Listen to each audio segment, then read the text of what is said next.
Sanibonani, molweni ndinamkela kwezi zethiwe ngesiXhosa. Umangwabe ke uncokola noMakhumalo. Umakhumalo ke uthi ke yena into yakwaMseleku nokuthatha unamba 5 ayizange ibe yiproblem kuye.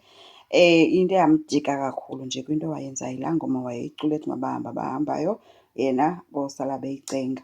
So umangwabe ke uthi umusa yena uthi wena ingxaki yakho uyayibona uba kukuba azange akuxelele wena ulwela into ethi zange akuxelele uba uthatha unamba 5 and ke it's like kufanele akwenze umamkhulu. Hayi ke uThobile wathi ha-a kudala ndayazi into kanamba 5 and ndiyazazi uba ndinguye umomkhulu futhi soze ndikwazi ukhontrola yena ke into uba makenzeni makangenzi ntoni. So uthi ke wakhe wambuza ke uNguthobile into yoba wena le nto leyo uyonqena ukuyiyeka nangoba kaloku ngoku seyikwehlisa nesithunzi and mdala kunokube ugijimisana namantombazana.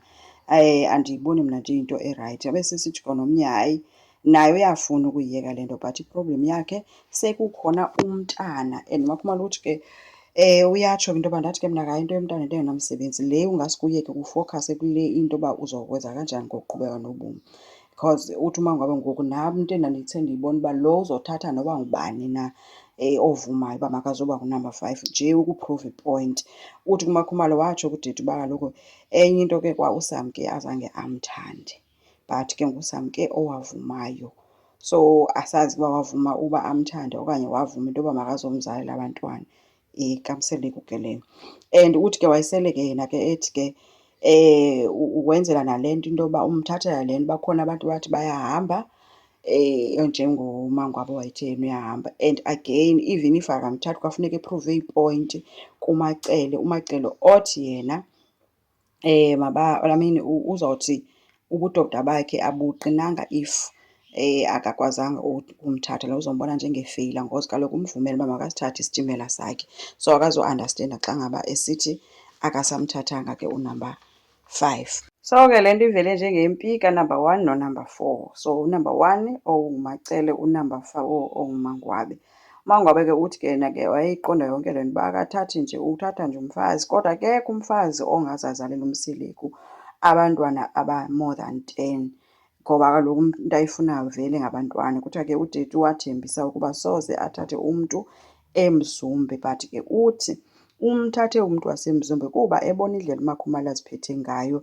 Wabona uba xa enomthatha umntu, uthi kumangwabe xa egeza, wabona uba xa enomthathela iwele okungenani elakwaMadlala ebenyanyile ke uMakhumalo esithi iwele, mna ndidinga iwele. So uthi ke umangwabe wabona into yoba ke makamthathele umntu ke ngoba yiproduct le erayithi eyakwaMadlala.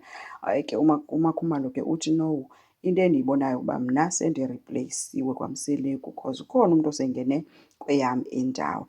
So lonke ke laa nto bebeyihleka ke guys, ibiyijoke because ke bona bobayi-2 bayavana kakhulu. Qha uthi ke uMakhumalo kucacile uba akamfumenanga onjengawe but ufumene onjengam.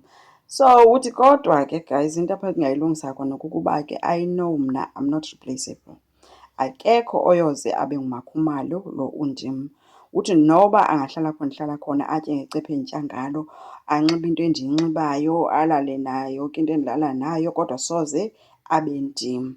So ke uSam ke funeka ayazi into yoba ekugqibeleni noba angangena soze abe nguMakhumalo noba ke uthi uMseleku ngelakhe umripleyisile xa ngaba yena mhlawumbi ephuma kulo mtshato noba akaphumanga. But if ucinga uba umripleyisile ngoba azomzalela abantwana, ngoba bathi into enyanyisayo kukuba akayiboni into awayithethayo yokuba uMakhumalo akakwazanga ukufezekisa into ofanele azenze zakwaMseleku like ukuzala, ngoba yena waphinda wayijika uMseleku wathi bengathethi kanjalo, of which wayeyithethile into yoba uMakhumalo wehlulekile yinto yoba owayezoyenza apha. Qha ke ngoku ngoba ipokotho kaMakhumalo ivaliwe seyayilungiselela seyithetha ngenye indlela kanti selibele uba wayetheni. Enkosi, ngicela siqhubeke, subscribe, silike, singakhomenta futhi. Bye.